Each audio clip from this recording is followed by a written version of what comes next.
There we go. The Southern Riverband boys here, the Shelter FootyCast. We figure out the world's problems in here. Don't worry about that. We've been doing a bit of that this morning.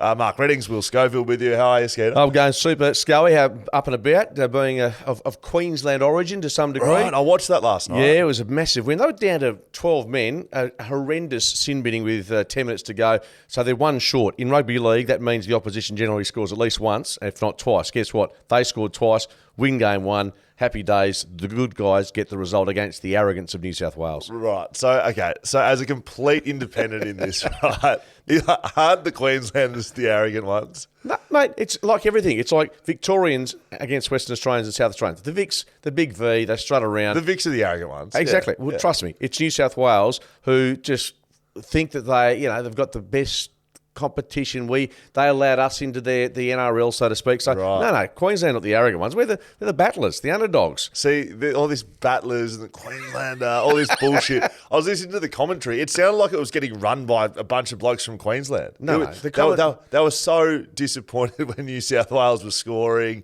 They've got a mix. They've got a mix of Andrew Johns and Fatty Vaught and Wally and all those guys. Smith was on the broadcast, and then they cut to him at half time. Barracking. He's speaking.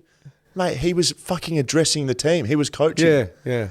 What do you mean? That's Origin. Outrageous. It's Origin, mate. That is outrageous. I'll tell you what, in all seriousness. It's like having Simo down on the boundary doing boundary riding and they cut to him at quarter time addressing the team. A bit different in Origin. And can I tell you this? We, as in WA and along with Victoria, we invented State of Origin in 1977. Guy called Leon Larkin. AFL or? Yeah, WA. Not rugby league, you numpty. I'm just asking. Yeah, it was 1977. And that's when, prior to that, all of our WA best players represented Victoria. And then, of course, Origin came in, exploded on the Aussie rules front.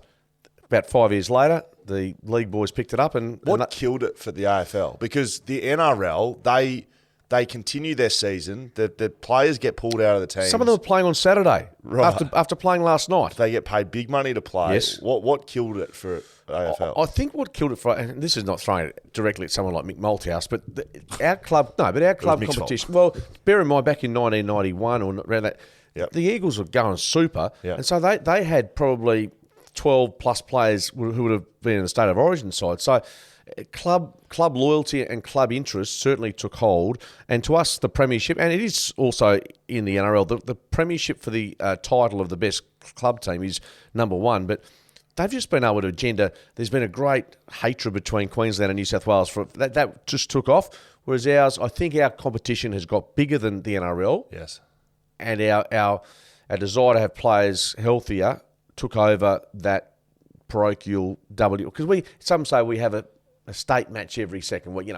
Say this week Eagles Collingwood. Yes. There's been a state feeling in that to some degree. So, I think state loyalties took a back seat once clubs realised, hang on, I could lose Will Schofield for 6 weeks playing Origin. That means I'm not going to win a flag. Well, I mean, but it's just different mindset because there was a bloke did his shoulder in the first few minutes and there was guys doing hammies, getting knocked out, and it was a good win by Queensland. Anyway, we're not here to talk about that. Well, we are, actually. It was good. It was bloody good to watch. And Origin. I really enjoyed it. Reignites the discussion, which it ain't coming back in the AFL in the short term. Just finally, and I don't know anything about rugby league, but I feel like that Collins bloke, the front rower that took the big specky at the end and did a spin and threw it, Munster. That would be like big fullback, like weedering, running down the ground, 5 bounces, a couple of balks, snapping from the boundary goal. That doesn't happen, does it? Big front rowers do that. It was huge. It was huge. But sometimes they get very excited by those plays, which you see, in a one-on-one, it's not unusual that happens in Aussie rules. But look, it was skillful. They are athletes. There's no question about that. Oh, yeah. But you got to respect it, mate. They're guns. 100%. Right, let's get into it. Shelter FootyCast. You can follow us on YouTube, listen to us a podcast, all of that. We've got the bottom art roughie of the week. Skeeter, if you haven't come prepared this week. I have. With a roughie. I have.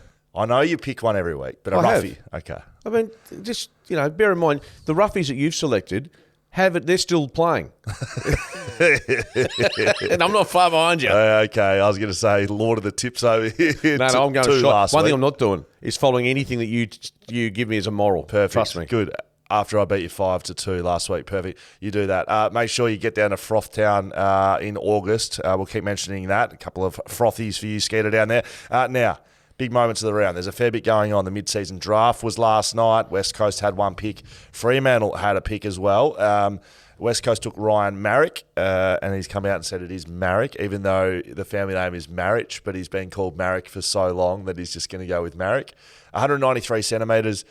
He was 107 kilos 2 years ago. So he's 193, which is about my height. 107's big, real big. And he's now 83, which is slim. Slight. Mate, he's lost 24 kilos. And the reason is, he's in part because he's given up potato chips. Here's a bloke that stacking shelves at Woolies, and now he's going to the West Coast Eagles. I can tell you right now, I'll be giving up potato chips anytime. So that's a big effort. Woolies to the West Coast Eagles. So it's a bit of a synergy from last year with the Eagles, number one taking Jai Cully. Chuck-old chicken to the Eagles. Now we're going Woolworths as stacking shelves to the Eagles. I wonder if he'll be able to National food chains recruiting. Exactly. Yeah. That's very good. So Freo get Ethan Stanley. He's a Box Hill Hawk, so the Hawthorn affiliate.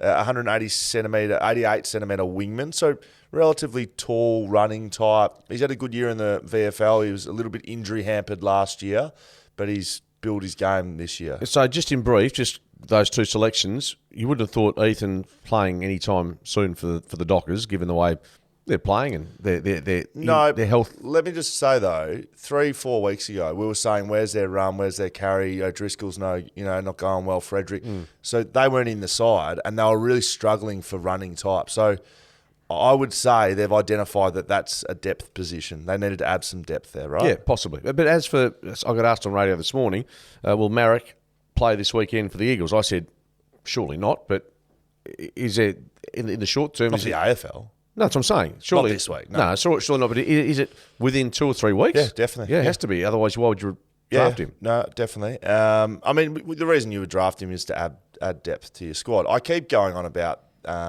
this draft. In 5 years, there's been 10 guys that are good AFL players, maybe 12. The rest, they come on, they come off. Good experiment, didn't quite work out. There's been 12 in 5 years. So it's not this treasure trove of talent around the country. It's guys that didn't make it in the draft last year or the year before, and maybe they've developed in a short period of time. Yeah, he's a good example of that. It's Robert Hanson Jr., who missed out on the draft last year. Did we call, the game of Colts footy that we called as a 160-point win to Subiaco? In the grand final? No, in the qualifying. Yeah, yep. Remember they won by 170 points? Remember that? I swear Pretty sure he would have played in that. Yeah, absolutely. And he kicked 8 goals or something. He was great. Not sure how many goals he kicked, but you're right. He played a lot of Colts footy. He's been playing league this year. Round 2 he made his debut and has been really catching the eye. The Dockers were big time into him, but obviously didn't fall as far as, I think, pick 9. Pick 2, North Melbourne. So he gets another chance. And you talk about guys missing out. Jaden Hunter from Perth, he had a lot of injuries. Had elbow. I think he had an ACL. But his form in the last month has been terrific. Kicked 5 against South Fremantle. So he got 3 or 4 or something. He went at 3 or 4. Yep. Hunter, something like that. Yeah, to Essendon. Not sure it was that high, but he certainly went to Essendon. And so there's him. There's Quinton Narkle, who was a bit of a journeyman, fair to say, playing Essendon VFL. Ex-Geelong, picked up by Port Adelaide. Caleb Poulter was the other ex-AFL player, picked up by the Bulldogs. There's guys that miss out as well. Angus Schumacher, he nominated. Sydney had spoken to him, I believe. Yeah, so they took Jack Buller. So they'd obviously had an eye on the waffle. Yeah, and Jack, it's interesting. Jack's an interesting one because, look, he's got all the tools. I know we've both been fans of him. In the last month, he hasn't played super, represented the state, had a couple of, cool He's had a massive calf injury. He's had a massive calf injury. I didn't want to say this until he got picked up, but mate, he tore his calf, and then he's been trying to play through it to get himself onto a list, which is almost to his detriment in the end. But I'm fairly sure he had a massive calf injury. He well and truly deserves to be on an AFL list. And what I love about this mid-season draft is the stories behind him. I mean, you have a laugh about stacking shelves at Woolies, but these guys, almost to a T, would have thought that their chance at the big shot had gone. And to have that as a to have that as a young bloke who's wants to play AFL and to think you don't have that opportunity and then to get one, just imagine how fucking good these guys feel. But would you prefer? And look, I'm open on this one, but a lot of discussion about having a mid-season trade as opposed to a mid-season draft, and I do see the merits in that counter argument that you just trade amongst your own clubs as to someone not getting an opportunity. Is that something you could see developing? I would like, in the EPL, they have periods. Windows, yep. They have windows, right? Trade and acquisition windows, and it's global. right? I would like to see something similar in the AFL. We have trade windows, one right before the start of the season, and it's quite long. It's not 4 days. It's it might be 3 weeks, something like that, in pre-season, so you can cover injuries, whatever. And then around now, but extend it, not a day. It's a 3-week period where people can add people and take people out of the waffle, and waffle can take people out of amateurs. I heard a lot of people talking about the waffle and state league sides and taking the best players out of that.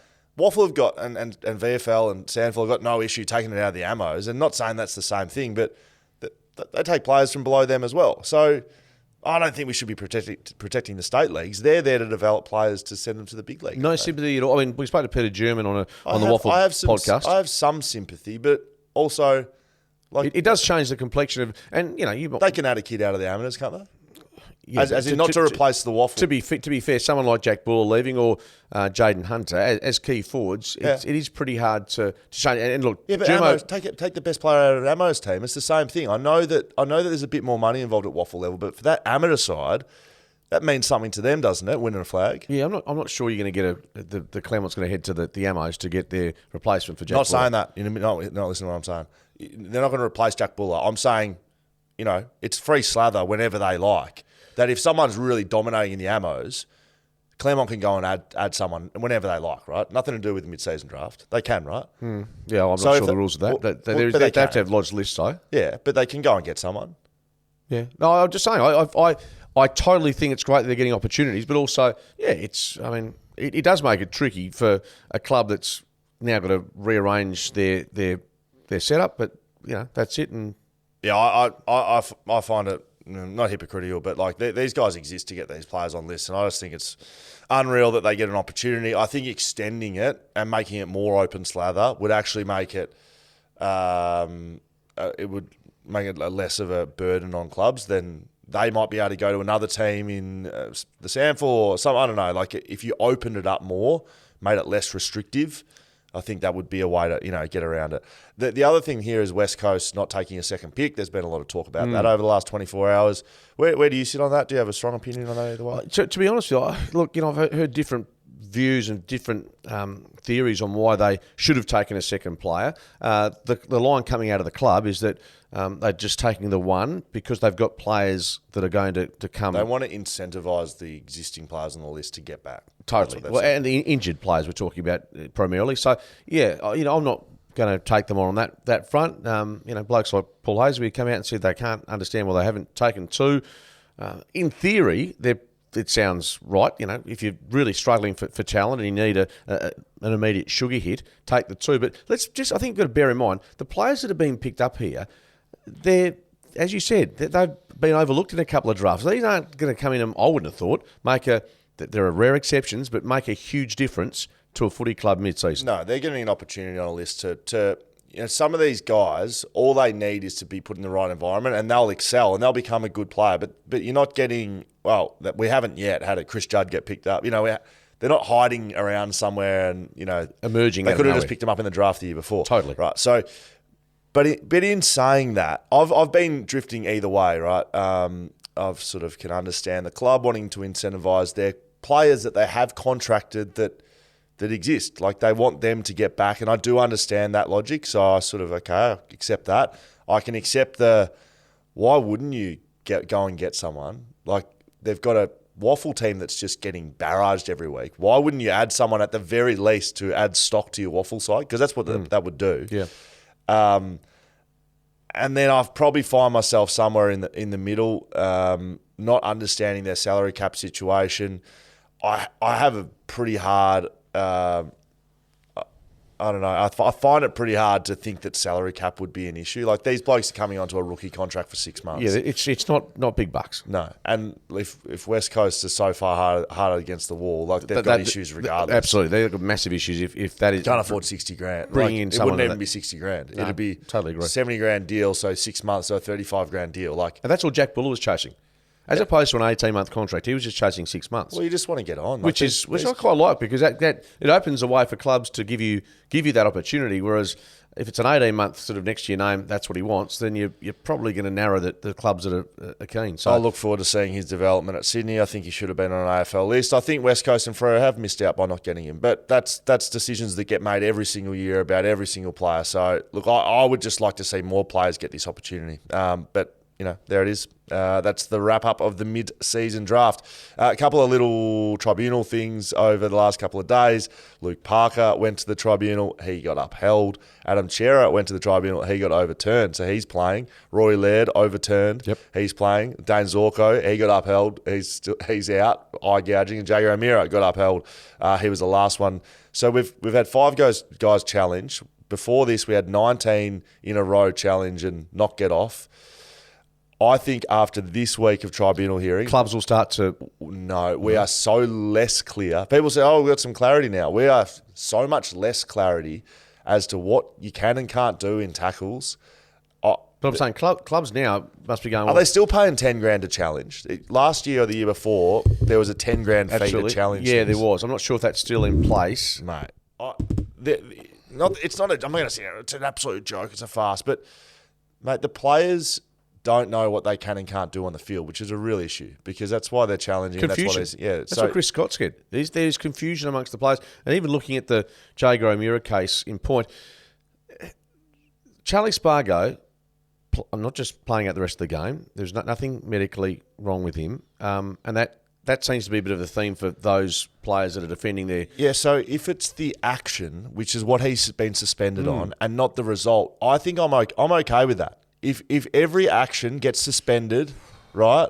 Wow, that's going to be a lot of suspension. No, just you want clarity. I don't think you necessarily want the AFL is clearly trying to protect themselves against litigation and head knocks. That's what's going on. Yeah. So that's going to happen. So you may as well stop bitching and moaning about that, everybody, because everyone, the game's changing, and I am the biggest advocate in the world for a physical game of footy, but it's not going to happen, right? They're going to try and get this out of the game, and if they're doing that. Why aren't they just consistent? That's the issue. If they've made that decision to do that, just report and suspend the action. And there's going to be people throwing their hands up in the air, I know, but at least it's consistent. Right now, they're reporting on the action, then they're reporting on the outcome. So the action might be not that bad, but he hits his head and it's like, 2 weeks. We had Will Day get done for 2 weeks. 6 weeks ago. But what if it's on a sling style and the player still hits his head? That's what happened to fucking Will Day. That's what I'm saying, yeah. So that's so inconsistent, mate. So are we getting to the stage where players, if you tackle a player and you take them to ground when they're standing up, it is... You've played it, so you've got a better view than I have. Correct. Look, I'm adaptable. What I was as a player was adaptable. If I got dropped being at fullback because I was too big, I'd go and strip weight and I'd go and try and be a runner. And then vice versa, if I needed to be big. And so with the rules of the game, you've got to be adaptable. Clearly the AFL's cracking down on it. And unfortunately, I know we don't like it, but that's what's going on. At junior level, I've been involved in some junior footy at the moment. It's being taught, just drop your knees. You can't sling because at the junior level with umpires, if they see any of the slightest element of sling, it's a free kick. There's 50s being paid. There's yellow cards, red cards.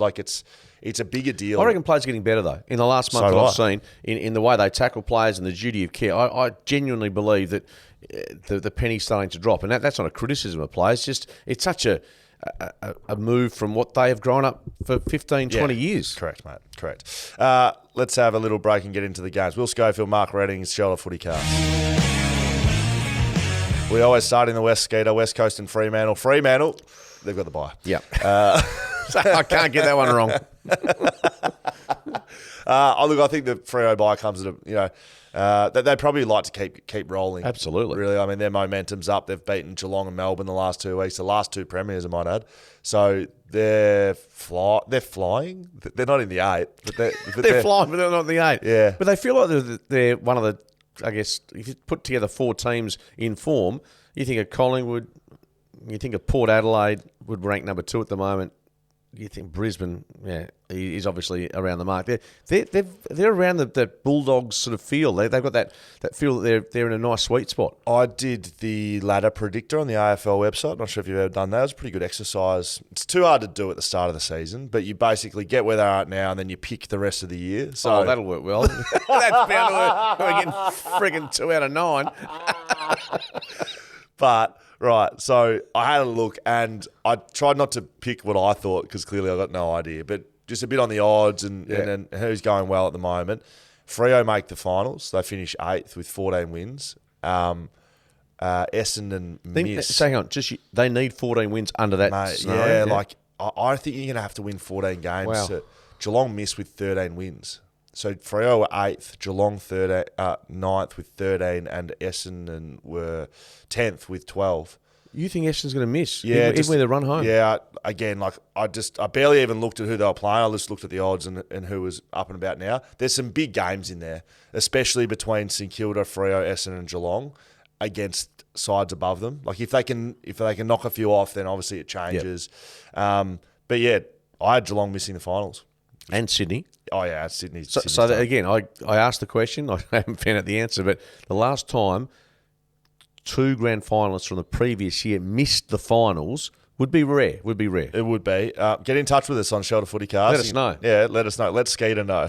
Let Skeeter know. I think it's quite interesting. He wants to know. West Coast v Collingwood. How do we dress this up? 2:35 p.m. Saturday Optus.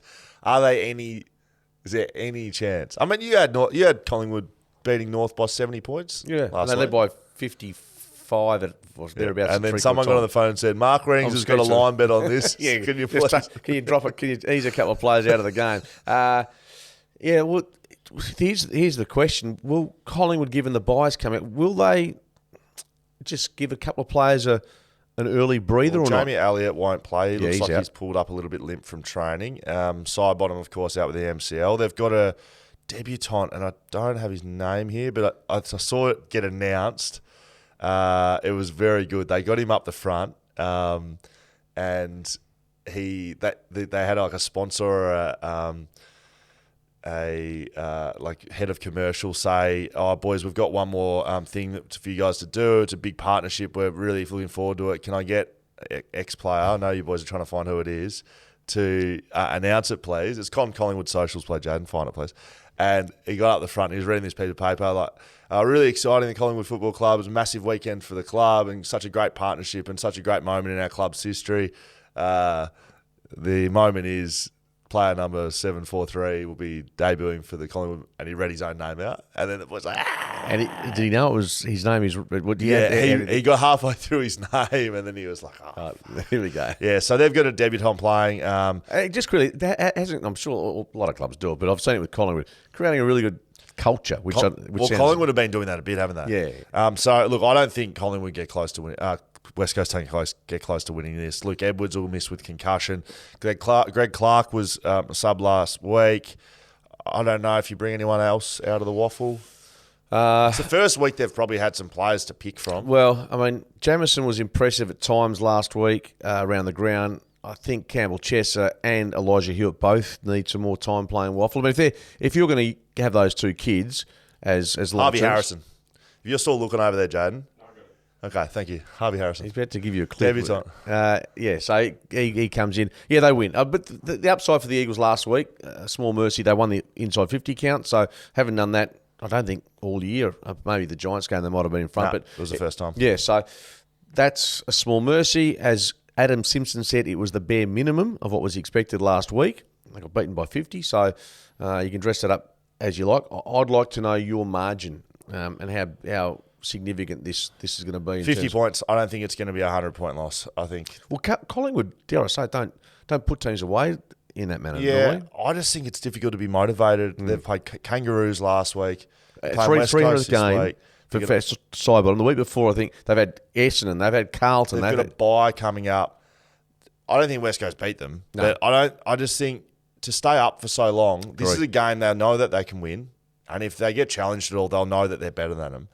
I just don't think you come out 10-goal first quarter. Like, who knows? It'll probably happen. No, I agree with you. I actually do concur. West Coast have a shot at goal accuracy of 43% this year, ranked 17th in the competition. Wow. Last year, they were ranked number 1 in this stat. Josh Kennedy was still playing. Jake Waterman, who I think is their best set shot at goal, he missed training last week. He was in hospital getting surgery on his hand, and I haven't heard about that. Now, first I heard was from Jacko actually said to me in the 6PR box, he said, got this text saying Jakey's had an infection. Mate, he was in a hospital and then he was wearing a glove. How brave's that from a player to get out there after playing in hospital? And he missed like 3 set shots at goal. And I was thinking, what's going on here? Because he's a great set shot. He had the glove on the drop hand. So hopefully he improves a little bit, but I thought that'd be worth mentioning, Skeeter. All right, let's get into the rest of the round. Will Schofield, Mark Reddings, Shelter FootyCast. Melbourne Carlton Friday night would have been a big game about 4 weeks ago. This is a big game for Carlton, but I think they're done. I don't give them any chance. No chance. Paddy Cripps is fired up about Caro's arrow or whatever she's doing. She's saying he's staying in different hotels, which I've got to say is just, even if it was true, seriously, Caro. But anyway, that all bounced around at the start of the week. I don't give them any chance whatsoever, even though Melbourne's not going well. What do you think? No, I agree. I've completely dropped off Carlton, and it's, there's board members who are starting to fighting in the resign. Rooms. There's fighting in the rooms afterwards. I think it's the Matheson connections imploding with the pokey setup they've got. Luke Sayers, I think the Prez, he's trying to get behind Vossi. And even this week, Harry Mackay's come out and spoken on a podcast about the pressure that he feels, or the goal kicking issues that he's got, and how it has become an issue daily for him in terms of criticism and people trolling him, all that sort of stuff. So not that he said, look, I'm a big boy and I've got to work my way through it. But yeah, it's just become, they've imploded, haven't they, Carlton? So yeah, I can't see them. I can't see them pressing Melbourne, albeit the Demons, without Oliver, look a little bit shaky. Hunter comes back from suspension, so they'll have Carlton's measure, I'd suspect, pretty comfortably. But yeah, it's the Blues. It's such a disappointing effort by them since their accuracy since round 9, a shot at goal accuracy of 32%. 32%, Scully. So they must be 18th. If West Coast were 17th and 47, they must be 18th. They're just going shy. I think 6-15 last week. I mean, you can't win. Melbourne have won their last 7 against Carlton. 3 of the last 4 have been decided by 6 or less points, so it's been close at least. Carlton have lost all 5 games this year against top 8 sides, one of 4 teams without a win against those sides. It's hard to believe, isn't it? And obviously having Chera available helps them. Yeah, I tend to agree. I wish I could say that there's still a bit of a pulse for them for the finals, but... You watch Paddy Cripps have 40, kick 4. Yeah, Carlton wins. Yeah. You watch. Well, I still haven't picked a Friday night winner. I think we maybe. So the underdog continues to get up at Friday night. So maybe we just need to beat teams up like we've just done and then pick Carlton. So yeah, could that be the Thursday? No, I'll wait. I'll wait. I'm picking Melbourne. I can't pick Carlton. I can't pick Carlton. They're useless. Thank you, Skeeter. Now, Port Adelaide v Hawthorn, 11:45, Saturday, Adelaide Oval. Yeah. Port Adelaide going from strength to strength. They've won 8 in a row. Hawthorn, a bit of a surprise win last week against the Saints. How do we have this one going? Does Port Adelaide have one of the best midfields in the comp right now? Well, Butters, they might have they've got a Brownlow medalist favourite. Correct. But they have a Brownlow medalist in there. Yeah. In Wines. They've missed Boak for a fair chunk of this season as well. So they've turned themselves into scary good. Yeah, which is something I saw last year but didn't happen. And then they've been able to, get back. Basically, as soon as Warren Treadray said Ken Hickley's position is untenable, they've been unbeatable. It's like things that get said on the show. I know. As soon as don't worry, Treaders, we understand exactly where you're coming from. So, unfortunately, yeah, they've been terrific. I'm gonna. This is my Thirsty Camel upset of the week. I like it. Oh, really? I like it a lot. Only because I like it. They've been up for a long time. $6 they're paying. It's a roughie. Yeah, it's a roughie. I think the line's pretty good as well at 37.5. No, now James Sicily missing. They'll get beat by 130 points. Stop. What? Stop. The only thing I don't like about it, what did you call it? The Thirsty Camel. Yeah. Roughie of the week? Right. It's the Bottle Mart Roughie of the week. Start your footy weekend at Bottle Mart. Grab your shelters where Bottle Mart has you covered. You've got absolutely no fucking idea about I've got this. that many sponsors going through my head.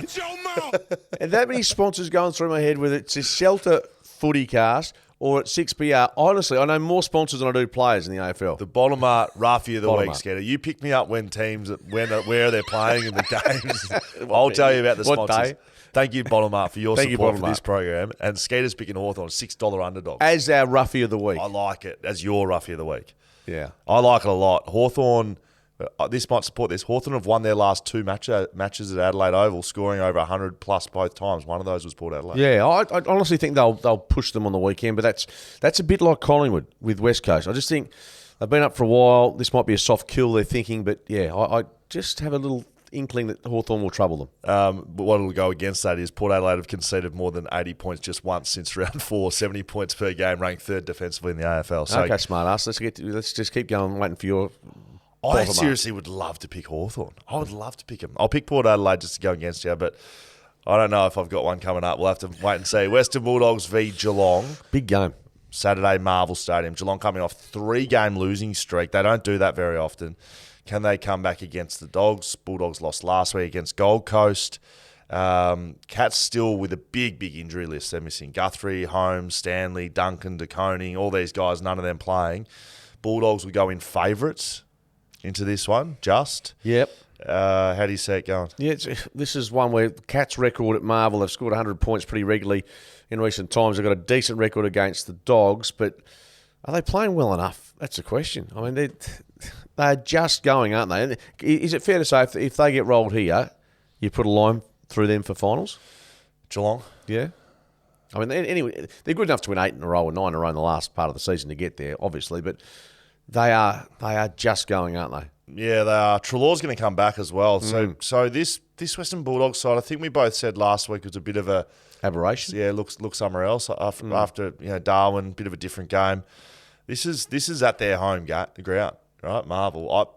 I think the Dogs win this. So do I. And yeah, I think Geelong. I'm certainly not going to come out and say Geelong can't play finals. I'm not going to do that. I think they're too good to write them off. Exactly. They're not a Carlton, but they can't win the flag. I don't think they win the flag from here. Oh, I'm not going to do that. I am. Well, you're going to have to go out and limit at some stage. But no, seriously, and they're not. I mean, as good as they are, they're not a side. I don't think this year at the moment. You can say, well, they get to 7th or 8th, they can just climb their way through and win it from there. I've had a look at the rest of the games. I'm going to be in trouble for the bottom art roughie. Exactly.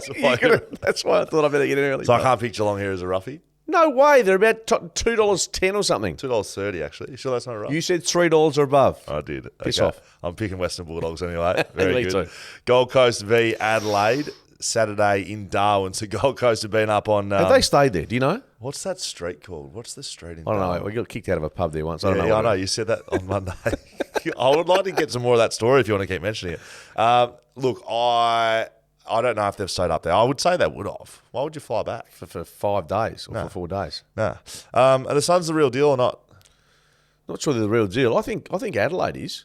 I mean, what they're doing, like to beat Brisbane at home, albeit with the numbers added up for a Brisbane victory. But yeah, I was really impressed by them. And having Rory Laird's available after getting off that charge is massive for them because he's a huge influence on their playing style. So yeah, Darwin's is a bit of an X factor. I mean, this game's being played at the Adelaide Oval. You're tipping Adelaide comfortably, or certainly.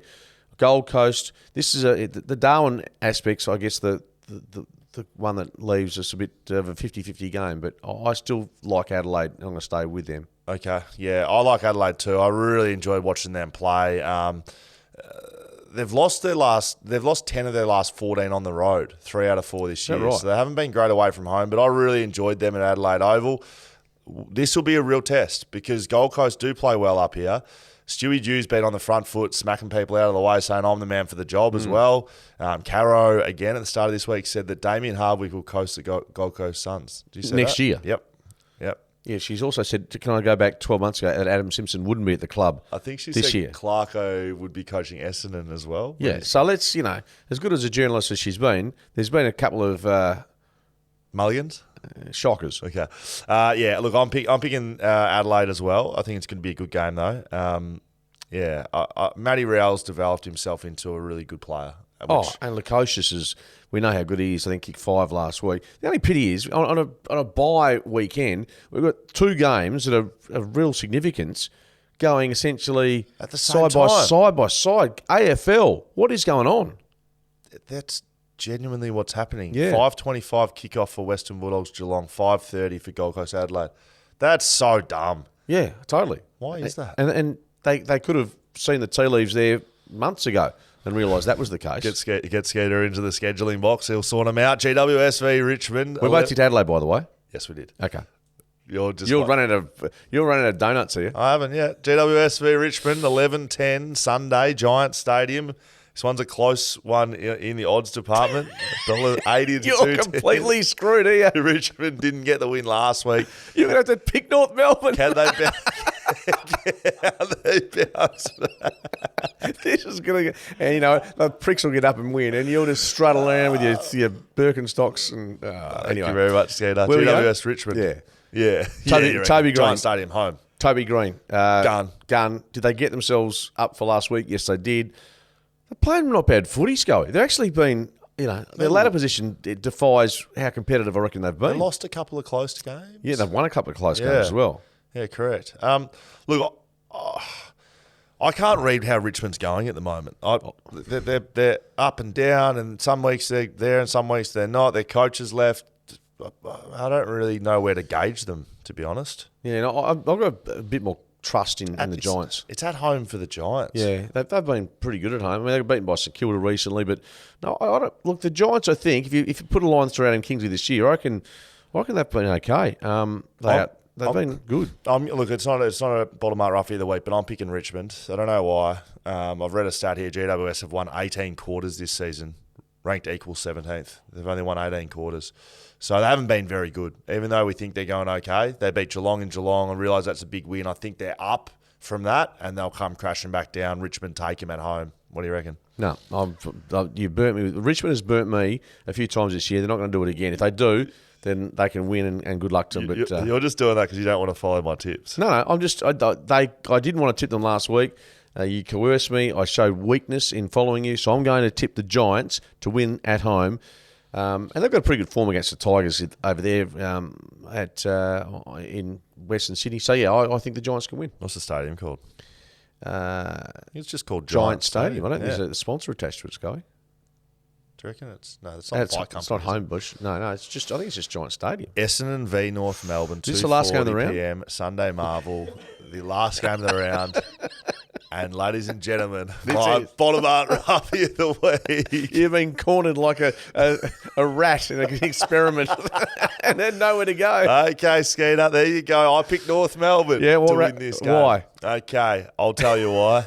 I will tell you why. They've been pretty good, seriously. Under Rats, they've been pretty good.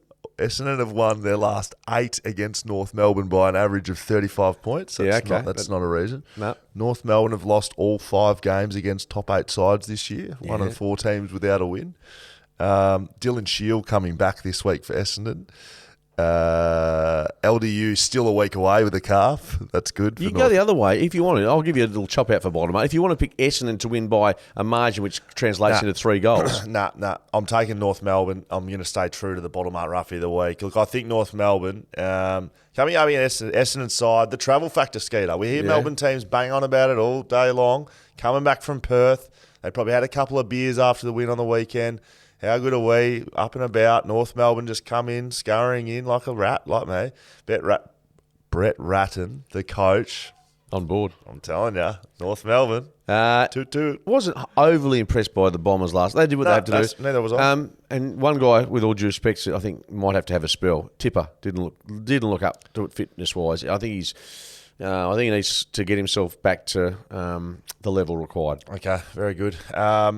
I can't really give you too much else other than I'm picking North Melbourne, Skater. Fair enough. No, okay. We'll run with that. So your bottom mark is North, mine is Hawthorn. That is it. And never the twain shall meet. I don't know what that means. Will Schofield, Mark Redding, show the FootyCast. What did you say? I think it's never the twain shall meet. What does that mean? It's like never the twain won't come together. Who are the twains? It's just a saying, I think. From are they someone? It might be Shakespearean. I don't know. But anyway, either way, I'll look it up for you while you're going through your Pooperama. That's us. No, we're done and dusted. Socials at Shelter FootyCast. FootyCast at shelterbrewing.com.au. You can send us an email. We'd love to hear from you. Leave us a comment on the YouTube channel. Someone find Skeeter. What do you want to know? The last time Geelong and Sydney Jaden reckons he's found it. He's piped up over there. I think I've got it. Don't say 2020, 19. 2020, Richmond.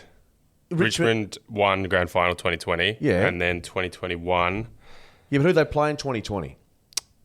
I'm saying the grand finalists. They played Geelong. Yeah. So, but yes. Oh, the dual one. I haven't got a dual one. Yeah, No, but I've got Richmond. Well, that doesn't. That's no, Jaden. I'm sorry, All right, well mate. then- Turn your microphone off, Jaden. And Never the Twain Shall Meet, by the way, is a 1931 American drama film. So just a bit of education for Scully on a Thursday morning. And you, because you clearly didn't know what you're talking about. No, you know what? I have got it. Well, you bet, The following season. Just stop. If you don't have it, you don't sacked. get to use the microphone next week. I've got it. So Geelong finished 10th outside the top 8, didn't make finals. In 2021. 2021, Richmond finished 15th. Hang on. So it was 2021. It's only 2 years ago. 2021. It's only 2 years ago. Oh, that's shit. That's no good for Geelong me. finished Did they? In 2021. 2021. They missed the finals. Hang on. Is that right? Hang on a second. What happened?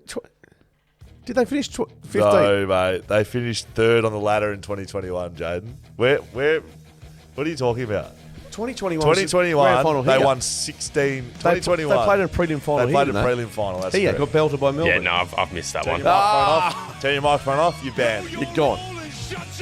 Thank you very much. You're banned for next week, Jaden. And my question is still alive. If we want to know, 2 grand finalists. This is like the finals next year out. Jaden's not listening, clearly.